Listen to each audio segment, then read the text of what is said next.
certainly within the built environment, I think we need to realise that our sphere of influence is so much bigger than anything I can do in my life. I could be vegan, stay at home, live off the earth, never use electricity, and I'll still cause so much damage to the environment because of the work that I do if I'm not really conscious of it.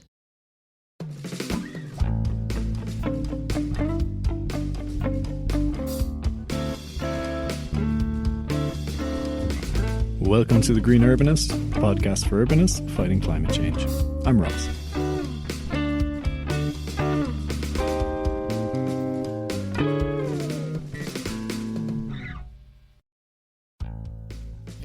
Hello, welcome everyone. Today's episode is a conversation with Rachel Hoolahan. Rachel is an architect and sustainability coordinator at Orms Architects, a leading London practice with extensive experience working with existing buildings. For the past few years, the practice has engaged in a series of deep research assignments and is utilising this data and knowledge to push the boundaries of sustainable development, both in refurbishment and new build projects. Recently, she led a research piece on material passports as part of a wider Grosvenor Estate Innovation Project into material reuse. The outcome of this work is a methodology for encouraging more meaningful material reuse by creating a material database for the project. The approach is deliberately open source and flexible, allowing design teams of any size or skill set to apply the work in their projects. Rachel is also the recipient of the 2021 AJ100 Sustainability Champion Award. As you may have guessed, this episode is all about circularity, also called circular economy or reuse. Rachel explains so clearly why reusing construction and building materials is so important, but also practically how to do it, with examples from her own work. We also talk about how Orms Architects are embedding sustainability in their work culture, which is really fascinating. And we end with a discussion on consumerism, the fashion industry, and how we need a change in mindset to live within the planet's boundaries.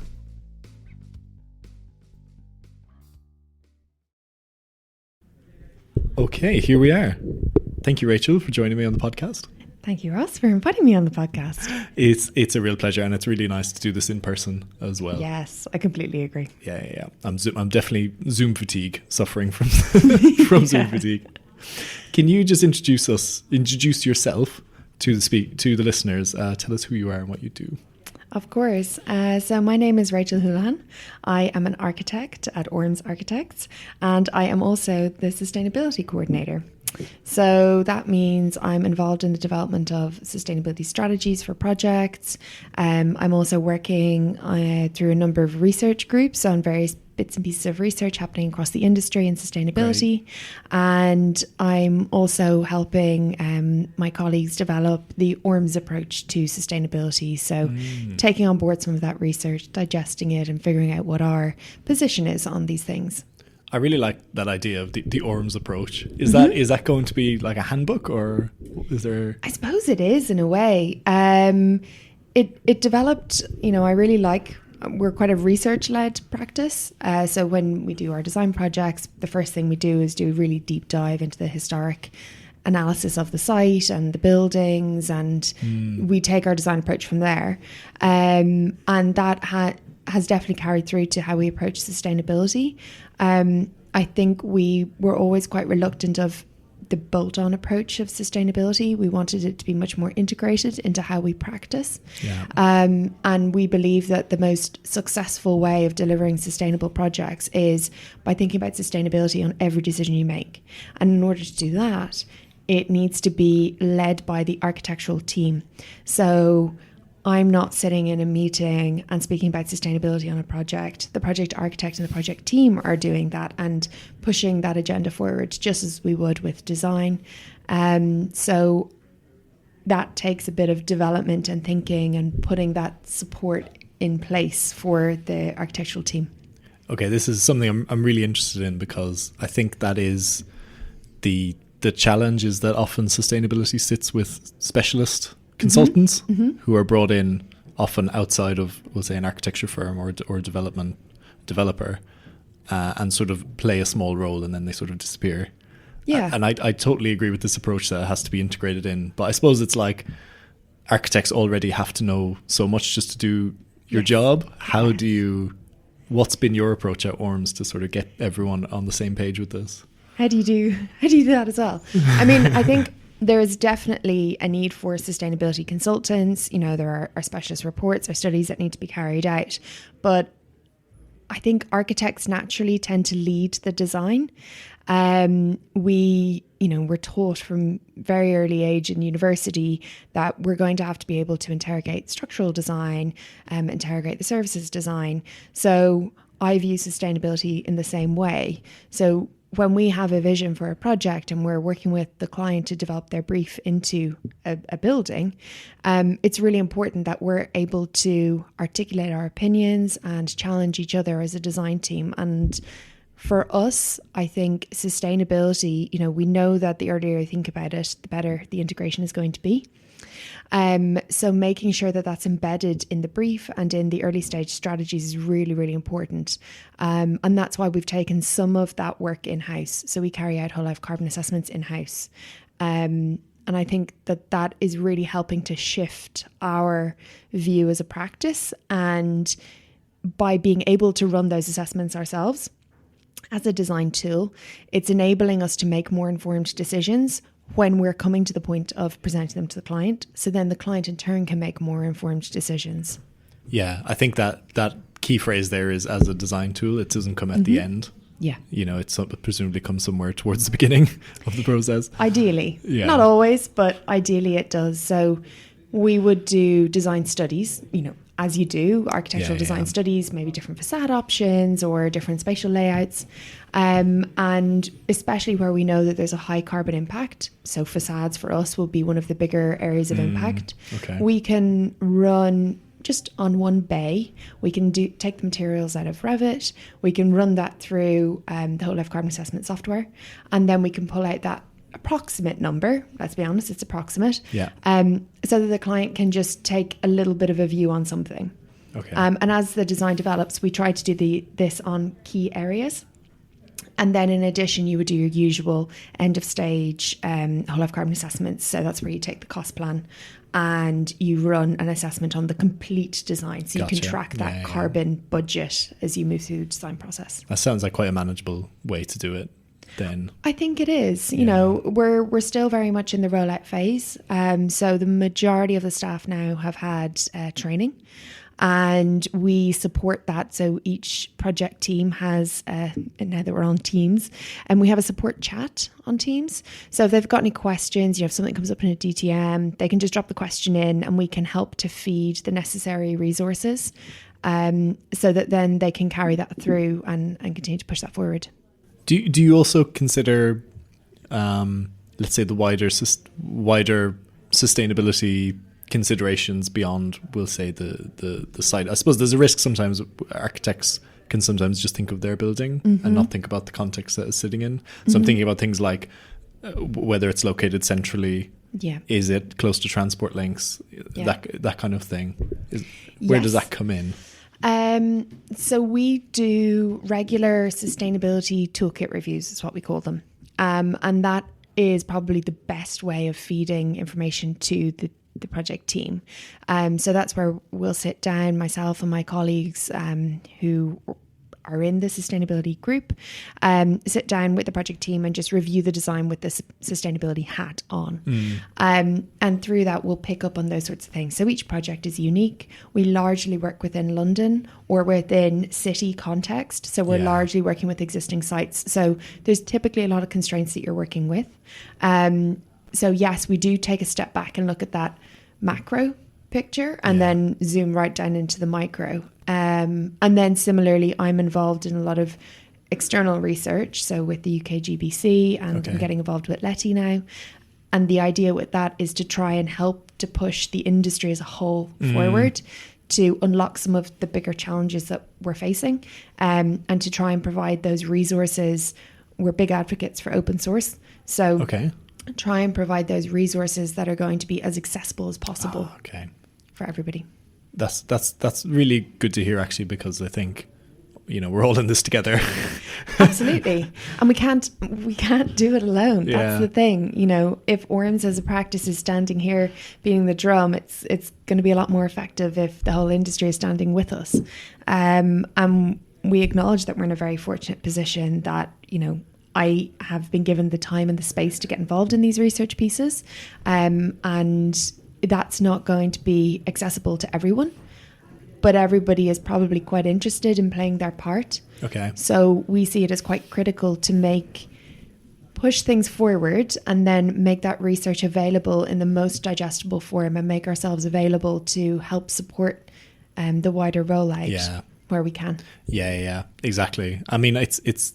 I wonder, like, for you personally, are you sort of self-taught in sustainability? Or yep.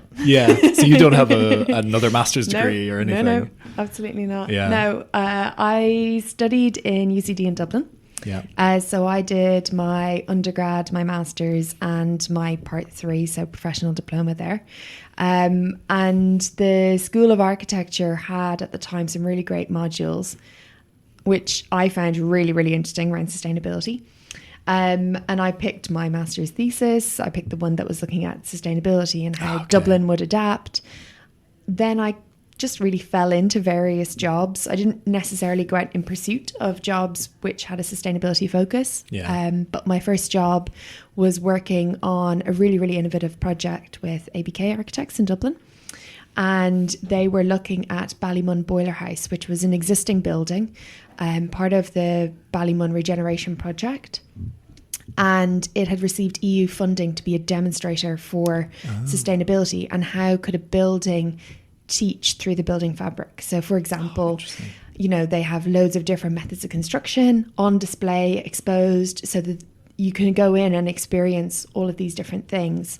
Okay. And as a demonstrator, it was pretty incredible watching, an architect navigate through that. Then I moved to New York, and the practice I ended up working there also had a really keen interest in sustainability, carried out their own independent sustainability research. And the project I just happened to get assigned to was a passive house project, and it was luxury residential trying to pursue passive house, and the two really don't go hand in hand. So trying to navigate that was another head scratcher. So for example, luxury residential in New York needs to have a gas hob and air conditioning. But the gas hob was actually the biggest problem, really? Because the buildings have to be super, super airtight.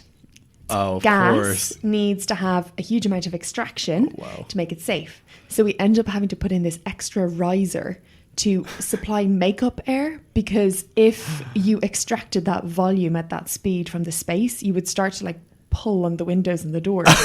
So we had to be supplying at the same rate fresh filtered air coming in. It was bonkers. But anyway, and then I came to Orms. So I got here with all these crazy ideas. Amazing. And I'm a bit of a dreamer. So I sit here and hatch up plans, and then everyone else works with me to try and figure out how to put them into action. Amazing. Well done. God, you definitely picked your employers correctly, I think. Look, I think, I just worked with really, really great people, but it definitely gave me the interest and the encouragement to pursue this. Because I think now, even compared to 5 years ago, there's so many more resources available. Yeah. I feel like anyway. So when you were up and coming, how did you learn about this stuff? Well, step one, and loads of people ask me this, I'm a small practice, or I've been involved in a project on site, so I'm not really up to speed on the current issues. Where do I start? Yeah. So where we started was the RBA Sustainable Outcomes Guide, which still I think is a brilliant starting point. It looks quite long, it's a lot of pages, but it's actually broken down to a really digestible format. I think there's 8 topics within it, and those are the foundations of our toolkit. So we look at each one of those topics. We have a list of questions. Have you thought about this? Have you thought about this? Have you thought about this? That the teams can refer back to, but just start there. When you're looking for a little bit more information, I personally think the UK Green Building Council, the UK GBC and LETI are brilliant resources. Both of them publish publicly available guides. The LETI ones in particular can be extremely technical. So they have varying levels of detail. So they have a few sort of starting ones, but then they'll provide you links to deep dive documents. Okay. And it's all very much backed up by research. So I think that's a great resource. The UK Green Building Council also have, if you're a member, they have extra courses available. But even just the normal guides that are being published, I think, are always really good at setting the tone of the conversation within the UK industry. Yeah. I mean, there's other people out there, but if you're going to start somewhere, I would start there. Very good. Very good. I think that's really helpful for people. Just in terms of, I'm really interested in like kind of company culture, but as it relates to sustainability, like when you came to Orms, were they already like very honest with sustainability, or have you seen a transition happen in the last couple of years? There's definitely been a big transition in the past few years. I would say they were probably average, a little better than average. Okay. And, you know, we openly admit that prior to, 2018, we were doing our best but really just relying on instinct. Okay. Yeah. Now, as an architect, I actually think you can rely on your instinct. Usually our instincts are pretty good. Okay. So we worked a lot with existing buildings. We tried to keep as much of our existing buildings as possible. Not only does it have a sustainability benefit, but it usually has a program and therefore a cost benefit to clients. So by doing that, and Orms have been doing that for 35 years, right. We were doing great things, but we just didn't have any data to back it up. We didn't really sit down and digest it all and find a way to articulate it. Yeah. So when I joined in 2018, we restarted the Orms Sustainability Group. And initially it was just a group of people with a common interest coming together and going to the odd event and reporting back to each other about what we learned, or, oh, that was an interesting document. And it kind of grew from there. Okay. I think lockdown and the general slowdown was really great for us. Okay. So we had started to put together an action plan, 5-year action plan for what we wanted to achieve in terms of sustainability. And it was quite ambitious. And then when lockdown came, we had the time and the space to accelerate some of that thinking. Great. And that really led to me getting involved in these research groups, which has really just opened our eyes a little bit. And I think the general interest in sustainability in the industry just means that clients are coming to us better informed, more ambitious. I really see a huge shift in the industry, even in the past 12 months. It just seems to be snowballing, which is brilliant to see. Yeah, it really is. It really is. And I think it's definitely from 2019. I think there was a watershed moment in 2019 with all the protests. Mm-hmm. And then also in 2021 when we all had to stop and slow down and think, what kind of world are we actually creating? Yeah, what world do we want to live in? Exactly, yeah. I completely agree. And we became signatories to Architects Declare.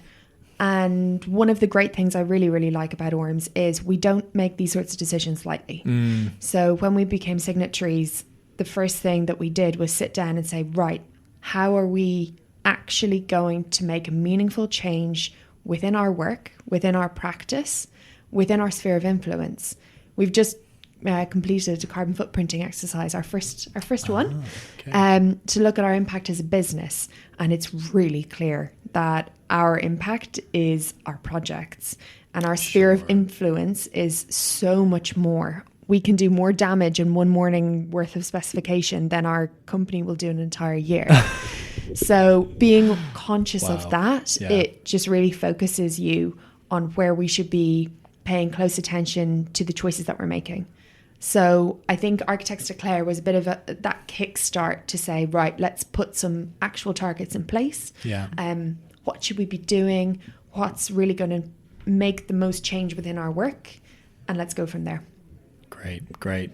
So I want to move on and talk about something in particular, which is this issue around circularity. Yes. Circular economy, reuse, whatever kind of term you want to, people put on it.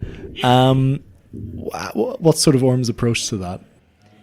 Well, it's evolving. Yeah. So circular economy, I'm probably going to start by saying I'm going to define what I mean when I say circular economy. I think that's a really important first step when you come to speaking about sustainability, because it's a fast changing world, and a lot of the time we bandy around terms and we don't really stop to think about what they mean.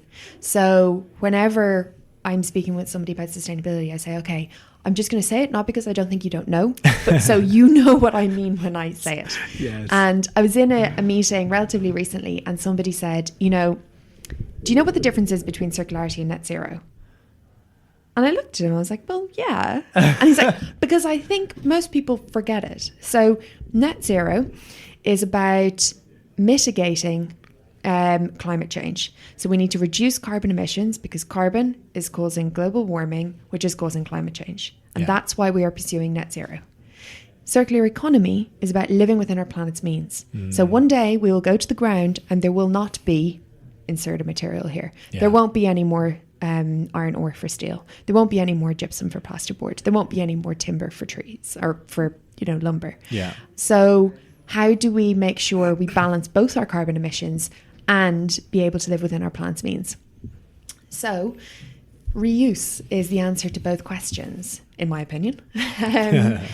And that's something that we've been looking a lot at within the UK GBC circular economy working groups. Okay. So there was a forum set up last year, and it was a group of people working in the industry scratching our heads on how we could do more with circularity. So when people say circular economy, they're talking about how do we stop producing waste.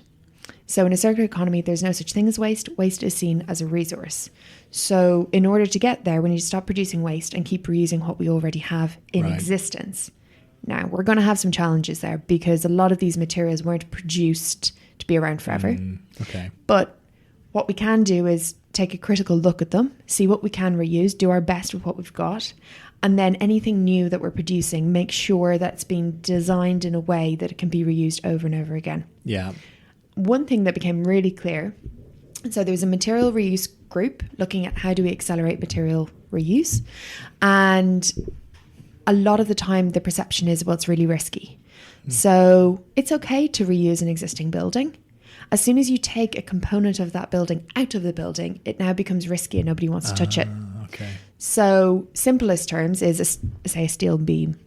That one's relatively solvable because most structural engineers will be able to take a look at the beam, take a look at its original position. Is it internal, external? Assess the sort of load it's under and make a judgment call on whether or not it's going to be suitable for reuse. Okay. They can also take it out and test it and then decide, yes, that's okay for reuse, and off we go. So that's a great example of one that's sort of happening in the background at a small scale. Take something like a fire door. If I take a fire door out of a building, I'm going to really hesitate to put that into another building. Yeah, of course. Because I need to make sure it's safe. Yeah. People's lives are at stake here. So this is where there's a piece of research I was working on for material passports. That's where that comes in. Okay. And then the third thing that so the second group, the working group, is looking at how we measure circularity. Because if we can set some target metrics that go beyond waste diverted from landfill, which is the typical waste target metric that we get, then we'll probably be able to embed it in briefs. We'll be able to encourage it across our projects in the same way that we now have a carbon target for our whole life carbon assessments. We'll be able to develop something similar. Okay. And there's a report coming out about for that at the end of the year, I think. And then the third working group is one that I was leading, which was looking at design for flexibility, adaptability and disassembly. Oh, brilliant. Okay.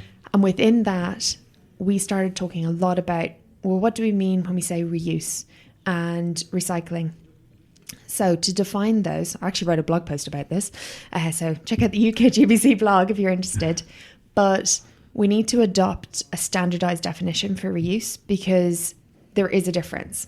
Okay. Reuse is taking something out of a building and using it in that original form or as close to it as possible. So I gave the example of a tree. So you cut down a tree, you turn it into structural timber. You then want to take apart that building. You take it apart as opposed to demolishing it. Okay. You don't send it to recycling because if you send it for recycling, it's going to get chipped and put into chipboard. Okay, yeah. And then that chipboard has maybe a 60-year lifespan and then it gets sent to at that point there's a grade of waste product and it probably will end up as biomass fuel at best. Okay. If you take that timber joist out and now reuse it as a joist in another building and then do that again, you've now extended its life as a joist by 3 times. And then at that point you turn it to chipboard and you use that chipboard 3 times. Its life has been much longer than it would have originally been because of reuse. So that's a circular economy. Ultimately it ends up as biomass fuel, but you've made the most use out of it in that state. So that's the difference between reuse and recycling, because recycling is usually downcycling. Yeah, you're absolutely right, because people use those terms interchangeably, and it always kind of throws me off because I'm like, wait a second, what are we talking about here? Yeah, and I think the best example is actually a steel beam. Okay. Imagine a world, I don't think we can get there, I'm no structural engineer, but I don't think you can have a 100% recycled content steel beam. But a 100% recycled content steel beam is different to a reused steel beam. Because to get the recycled content beam, you've taken the steel beam to the manufacturing facility, you've shredded it, you've melted it down, and you've recast it into a new beam. Yeah. So you have the carbon emissions associated with that processing, when probably in all reality, you've effectively produced the same product. And that's a best case scenario, because ordinarily, I think the maximum content's like the 50-60% mark. I think it depends on the grade of steel. But usually when you recycle and use that recycled content as an input to the new material, you always need a certain percentage of virgin material. Right. Yeah. So it's tricky, isn't it? Because it seems like, how do you escape the linear, the sort of linear industrial process that has, as you said, is causing so much waste? We can sort of divert some of it for a time. But can we ever get to a truly circular, like never-ending circularity? I'm ambitious. I think we can. Sure, why not? What we've been trying to do is on every project pick one thing. So every project has its opportunities and its constraints. So on each one that you do, can you pick one thing and think outside of the box on it? And it may not come to fruition. That's okay. So I can give the example of we have a great client who has a great sustainability framework in place and is always keen for new ideas and extra ideas. So we were talking about material reuse, and they were really keen to do it in some way on their project. So looking at it, it was a refurbishment of an existing structure. So we were keeping a lot of the existing structure, but that's quite normal now. Yeah. And we were looking at, well, could we procure a salvaged material from somewhere else? Brick is pretty normal, timber is pretty normal. We're doing that. Yeah. But what else could we do? So we took a look at the design and we decided that maybe the bathrooms were a place to look. Because if we didn't design, so in commercial buildings, we design superloos, which is effectively a self-contained bathroom. Okay. So when you open the door to the cubicle, you have your toilet and your wash hand basin. So gotcha. You go in there, you shut the door, and then you effectively, when you leave, you're in a corridor. Yeah. All the facilities are contained within it. And normally when we do those, we will design a bespoke unit that the toilet is part of, the sink is part of, and it's usually made from, very nice materials. But if you were to try and reuse that, it's going to be quite difficult because it was bespoke and it was all cast as one piece effectively.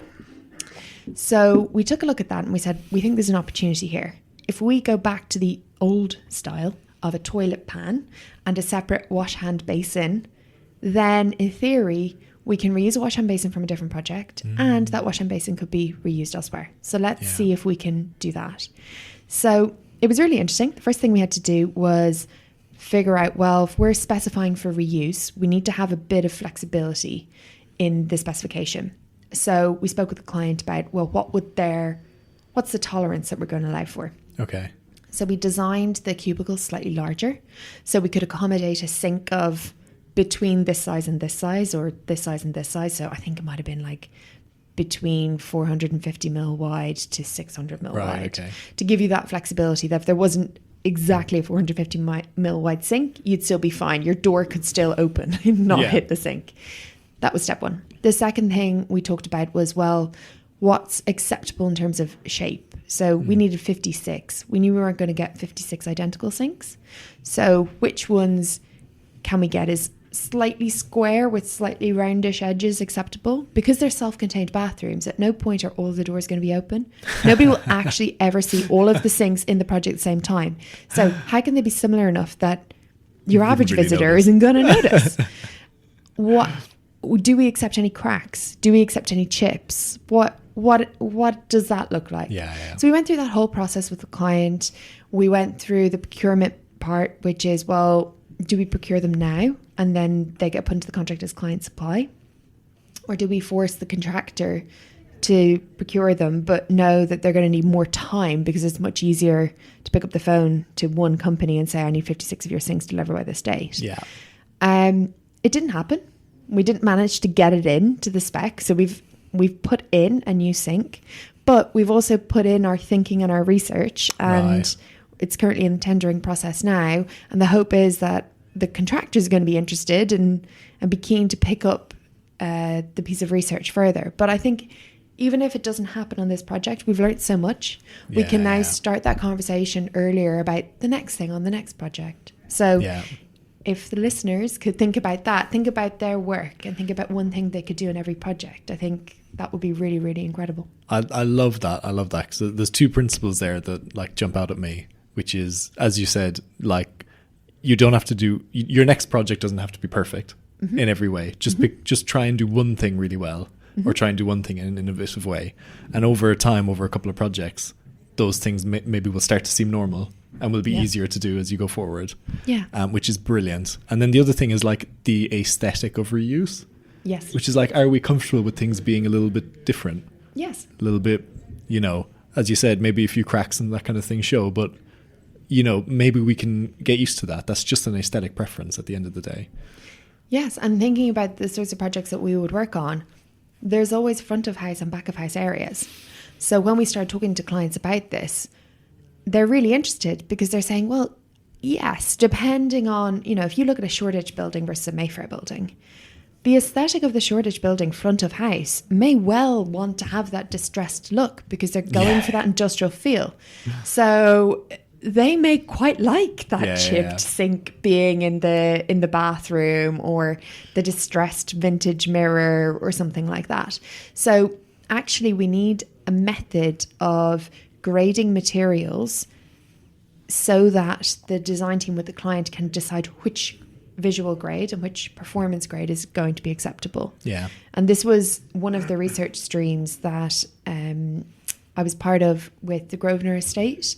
So they did an innovation project towards the end of last year and started this year, which looked at material reuse and what were the big barriers to material reuse and how could we overcome it. Okay. So Elliot Wood, who were the structural engineers, looked at how can we assess the structural capacity. Well, how can we understand the structure of an existing building so that we can reuse as much as possible? And part of that is assessing the structural capacity of the components, but without doing destructive access. Okay. So they looked at innovative surveying techniques where you run electric currents through steel beams effectively to determine their capacity. And they were starting to pull together an inventory of materials and beginning to assess, well, okay, what could we reuse and what's reached the end of its life, you know, it's at capacity. We were looking at material passports. So taking all of that data from the surveys, how do you organize it into a digestible way so that we can reuse that material on this redevelopment project? So a lot of the thinking around material passports is, how do we gather data about a material so that we can reuse it in the future? Okay. And that comes back to the fire door. Yeah. So if I say, I have a fire door because it has a fire door sign on it, or I have a fire door and if I scan this QR code, I can tell you the manufacturer, the original specification, the date of installation, any maintenance history associated with that door, and hopefully the manufacturer has a take-back scheme. So they'll take it back, redo the seals, perhaps retest it, whatever, and give it back to me with a warranty. Okay. So that is, just to like, as a definition of material passports, that's the idea, is it's saved digitally somewhere. Yeah. So the material passport is an identity document for a material. So we have passports. My passport gives you key identity information about me. It can also tell you where I've been. If you scan it, you can see which country it's been scanned into. And the concept of material passport is the exact same thing. And the research was developed through another EU-funded research program called BAM. And it was really, really good. I highly recommend anyone interested in it to go look up their outcomes.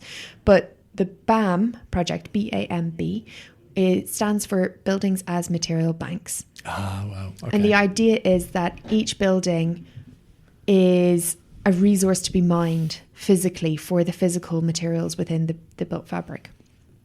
And it's possibly also the way that we're going to unlock this circular economy issue, because at the moment we value buildings based on their square footage and their postcode. Yeah. And if we need to start deconstructing buildings as opposed to demolishing them, and if we need to start reusing these materials, it's going to take longer to take our buildings apart, particularly if they haven't been designed for disassembly. But we need to be able to fund that in some way. So imagine coming to a client and saying, okay, this building has been super glued together and it's made of plastic. Or this building is made of gold, which has been carefully bolted together so you can take that gold out and sell it off as parts.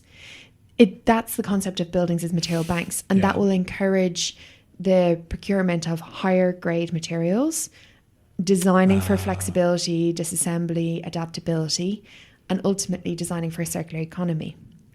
And if you're going to do that, well, when you take that material out of that building, you're going to need to know what it is, because nobody's going to want to touch it. It's risky. Yeah. So if you've got that data about it, then you could reuse it. So I read all of this research and I was sitting there going, wow, this is really clever. This is great. And it has developed in a few ways. So BAM themselves took a stab at what this would actually look like, because I kept asking everyone, I was like, so I like the idea of material passport, but what does it look like? Is it a PDF? Is it a Word document? Is it in my BIM model? Actually, what does it look like? And nobody can answer that question. And there's also a commercially available platform called Medaster. Okay.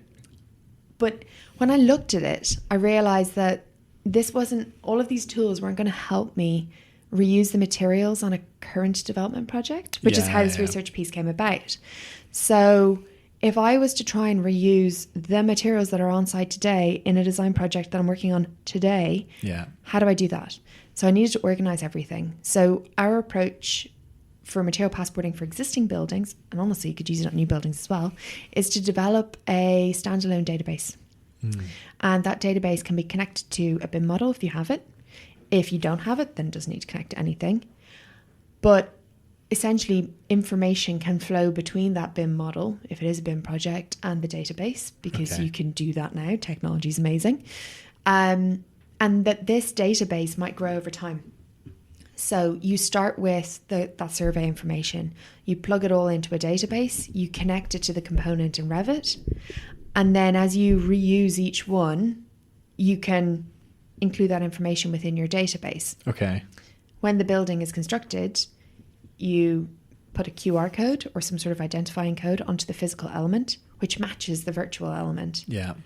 And if you can make it really, really accessible, so the reason why we went for QR codes is because you can pull out a phone and you can scan a QR code and it can pop up that record within that database, and that record is the passport. Great. So it's showing you all that data of this material, but it's showing you what's contained within the database. So imagine a world where the maintenance team has gone and replaced a seal on a fire door. They scan the door, they say, replace the seal, blah, blah, blah. These are the details, hit save, and that information is captured. Now, that's obviously the perfect world view. Yeah. We still need to figure out the interface with facilities management, but all of that thinking has been captured within a webinar presentation and a brochure, which is on our website or on Grosvenor's website. Okay. And we also, if people are interested in putting this into practice on their own projects, we've prepared a toolkit to get started, open source. And we've tried to make it as accessible as possible to all teams. So if you're working on a 2D project, you have an Excel database in your 2D drawings. If you're doing 3D, we suggest a cloud-based software just because it's a bit more intelligent, and especially when you're working on projects of that scale, it'd be harder to manage in Excel. And yeah, it's freely accessible.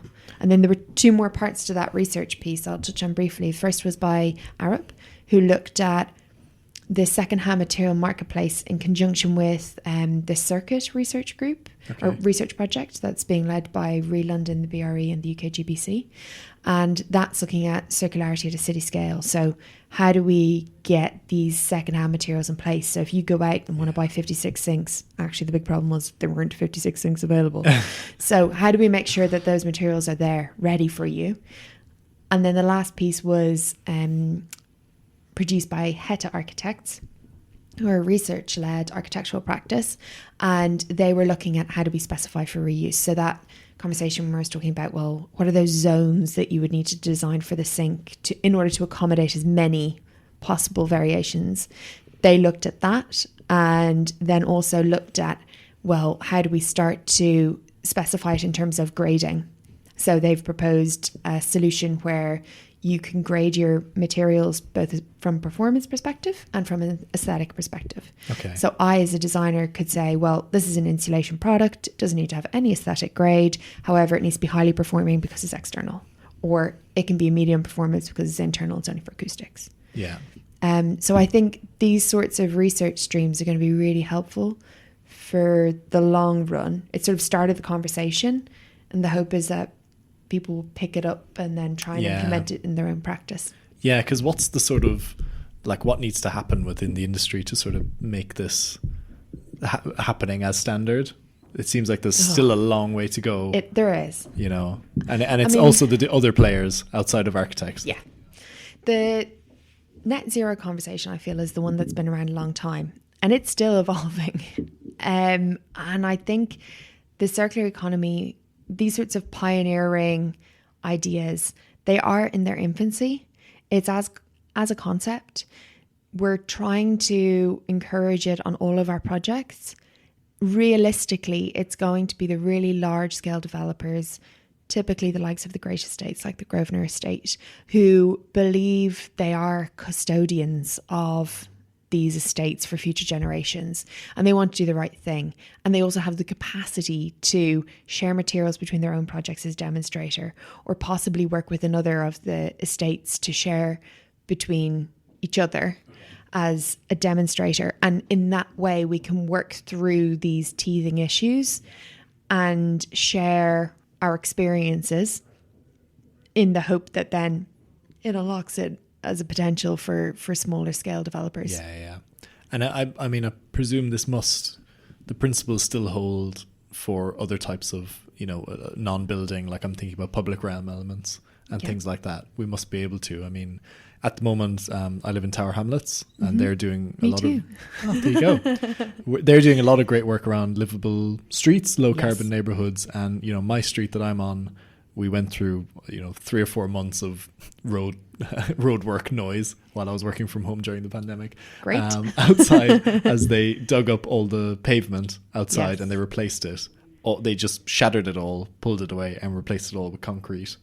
Okay. You know, and it was, you know, the benefit was that they put in planters and they put in street tree and all that kind of stuff, and it's more space for pedestrians. But I just had to think, like, why couldn't they reuse that material that was there? Is it just that it was too difficult to extract, or is it just a cultural thing? I don't know. It's probably a little bit of both. As part of the research we were doing within the UKGBC working groups, we spoke to loads of demolition contractors, and we asked them why weren't they, at the moment when you demolish a building, they divert from landfill and they send everything to recycling. So we were saying, okay, that's great. That's a recycling economy. Here's what we mean by a circular economy. Okay. Could we take that material, salvage it, and reuse it elsewhere? And they sort of shook their shoulders and said, well, yeah, sure. And we asked why they weren't doing it. And they said, well, nobody's ever asked us to. Wow. Yeah. So it's faster. It's cheaper to just smash it up and buy new.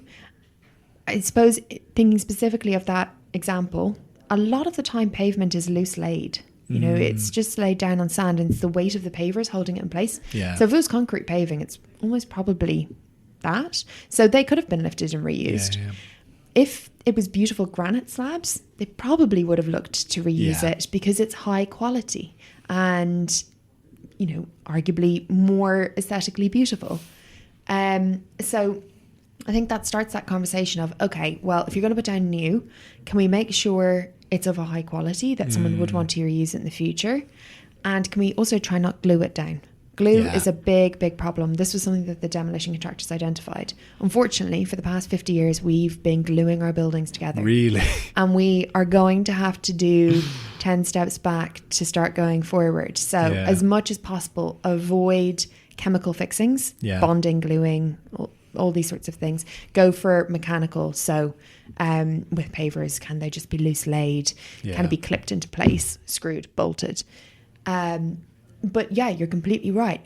If somebody on that team had said, hang on a minute, we're lifting concrete pavers to replace concrete pavers. Maybe we could lift them and stack them over there and reuse them. And then someone would have said, oh, but, well, what about the slip resistance of them? You know, it's not to current standards. And then everyone would have said, oh, yeah, you're right. Okay, we'll get rid of it. But it takes another person to say, but actually, hang on, we can retest them for slip resistance. And if it's concrete, it's probably, you know, uniformly worn down. We're probably okay to reuse them. So it's almost the first battle is just thinking about it. But if I was to pick one thing that the industry needs to do in the coming years, it's to move away from this consumption-based lifestyle. And I mean it from both the professional perspective, but also from a personal perspective. A couple of years ago, I read, I think everyone has that eye-opening moment. And mine was, I went to a launch of a paper produced by Arup, and it was looking at the 1.5 degree pathway and what would we need to do to get there as a country. So they looked at the worst offenders, of which, of course, construction was one, across a number of different sectors. And then they proposed what it would look like. So their solutions looked at government contributions and what it would take to meet the government contributions and targets. But they only closed like a third of the gap between then and the 1.5 degree. So we're very far off, even if we meet the government targets. And then they proposed a series of additional measures that could be taken. And even that didn't close the gap. And wait till I tell you what the measures were. I mean, I can't remember them all off the top of my head, but the ones that really, really stuck with me was clothing and fashion. And it said, okay, at the moment, the average person buys X number of new items a month. I think it was around 12. And quite honestly, at that point, I was like, I'm pretty sure I buy more than that in a month. Like, they would consider one pair of socks as one item. So I was reading that going, right, okay. And their proposal was, well, everyone is going to, I really wish I'd checked these numbers beforehand. Maybe I can do it afterwards. But everybody can only buy 12 new items of clothing in a year. And that's the barely making it work. To really make it work, everyone can only buy one item of clothing in a year. And I remember just sitting there going, and hang on, a pair of socks counts as an item of clothing? One sock. One sock a year. This is horrendous. But yeah, it's going back to, you know, my mum always goes on about when we were children, we had 3 outfits. We had our Sunday outfit, our school outfit, and we repaired everything. And we have really dramatically shifted our way of thinking and way of living in a relatively short space of time. And we need to, I think most people are, to be fair, try and take a step back and reassess. But I think we probably just don't even begin to comprehend the scale of change that we need to make. Yeah, absolutely. And it's also, I always harp on in this podcast that it's not about individual choices, it's about the wider system around you that enables people to do that. So, you know, if buying clothes is unsustainable, they need to make clothes differently so it is sustainable, you know, and maybe people should also buy less, you know. But, I tried to buy a little bit less, tried to buy a little bit better. So instead of buying 3 or 4 things from a fast fashion retailer, could you maybe save up and buy one good thing and also read the labels, which was something that I hadn't really been doing. So look at the labels and try and go for the natural materials, because anything containing acrylic or polyester, one, is synthetic, but secondly is more likely to wear badly. So can you look for the natural materials if you're buying wool, buy wool? Now, I know there's also the argument of, well, there isn't going to be enough wool. So I know there's these eco materials being developed, like Tencel, for example, and they use less water in the manufacture. Yes, you can buy cotton, but cotton is vast water consumption. Right, okay. Wool, obviously, you have to have the sheep who also need food and water. So it's not all perfect. I don't know what the perfect answer is there, but starting to think about that is probably another good place to start. I inherited a beautiful wool like overcoat from my partner's grandfather. Amazing. He passed away a couple of years ago, and it was in her grandmother's wardrobe for years. Wow. And eventually she just said, will this fit Ross? She was like, I need to like start giving this stuff away. It needs to go to someone. And it's great, and it's probably like 30 years old, and it's perfect, you know. Oh, my mum is continuing. I don't know where they're coming from, but she's continually pulling things out of her wardrobe saying, would you like this? It doesn't fit me anymore. I'm like, no way, mum. She's like, oh, you know, I always thought I'd managed to shift the baby weight, but I think at this point I probably need to admit I'm not going to wear this size 8 dress again. Would you like it? So, yeah, but the clothes are in perfect condition. So, yeah, I think I've also heard some of my friends have said, this year I'm going to try and buy from charity shops, or I'm going to try and buy from Depop. So I'm going to try and buy somebody else's cast-offs. Yeah. So that's probably another good place to start. But you're right. Everyone needs to take a little step back and look at their own lives and see where they're comfortable making changes. And, you know, you and I have the issue of our families are in Ireland. So unfortunately, we have to fly to get there. So I tried to compromise elsewhere in my life.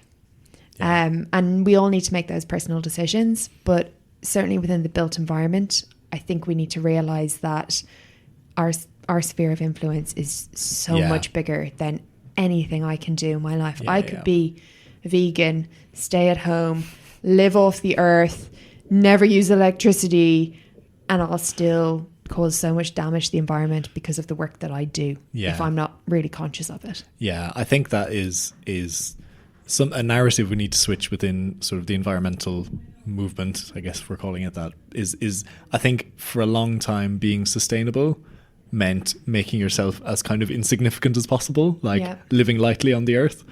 I think now what we need to start thinking about is how much of a positive, you know, how big a positive impact can I make? And that means you taking action, you know, and you actually doing things and not just trying to be invisible, you know? Yes. And although I know I can make a big impact at work, I still also need to look at my own life. I can't just say, oh, well, you know, I do that at work. And there was somebody else I was talking to recently, and they said, oh, I'm a bit guilty of this. You know, I worked in the technology to develop solar panels. So I kind of felt like that was my good deed for the planet. So I just did whatever I wanted in my personal life. But unfortunately, you know, yes, we all need to make a few small steps, but we need to do that to make us comfortable with the big steps we need to make, because it is going to be a case of everybody needs to play their part. Yeah. And I know there's still a lot of climate deniers out there. Even, you know, people who are close to me say, but sure, you know, if it's going down, well, we're all going down with it. And I'm going, no, we can't think that way. Yeah. Absolutely. Well, I mean, I think before I move on to my final question, is there anything else you want to bring up while I have you here? I think I've probably rambled on enough. You've covered everything. Well, I could personally keep talking to you all evening, but we probably both need to go and get some dinner at some point. Yes. The final question I ask all my guests is the same question, which always gets a different answer, which is, from your perspective, what needs to happen over the next decade to ensure we achieve, we'll say, success in terms of climate action, and that can be about anything. Basically, it's moving away from a consumption-based society. There we go. That's got to be it. That'll cover everything. If we do that, that'll cover everything. That will push us into a circular economy. It will bring down our net zero impact, because in the world of carbon accounting, if you reuse, it's effectively free material, because whoever buys the new is the one who pays for it from a carbon perspective. Yeah. And we would do so much good if we managed to do that. So if we managed to reuse our building materials instead of just throwing them away and buying new, if we managed to, as society, reuse our clothing, if we also looked at our food consumption, you know, how many of us, and I will raise my hand, I try not to, but I am guilty of throwaway food because I overbought. So how can we start to shift away? If we manage to move away from that consumption-based society and really focused on what we're buying, we would really make a difference. Beautiful. Thank you. Thank you so much, Rachel. It's been you've explained circularity to me in the clearest way I've ever heard it. So thank you so much for that. Amazing. Well, thank you for the compliment. You mentioned a couple of articles and reports. I'll put all the links to all that in the podcast description, so people can just find those. But where can people find you online? You'll probably find me on LinkedIn. It's probably the place I'm most. I find it actually to be a really great resource. Same. Loads of really interesting people sharing loads of really interesting things. So if you're interested in I can't really talk for other aspects of the industry, but certainly from the sustainability geek side, if you're interested, there's loads of amazing people that you'll stumble across. Probably the best function is if you follow a connection and they like something, you see it. Yeah. So I can see what you've liked, Ross, and that might point me in the direction of somebody else I should be listening to. So yeah, find me on LinkedIn.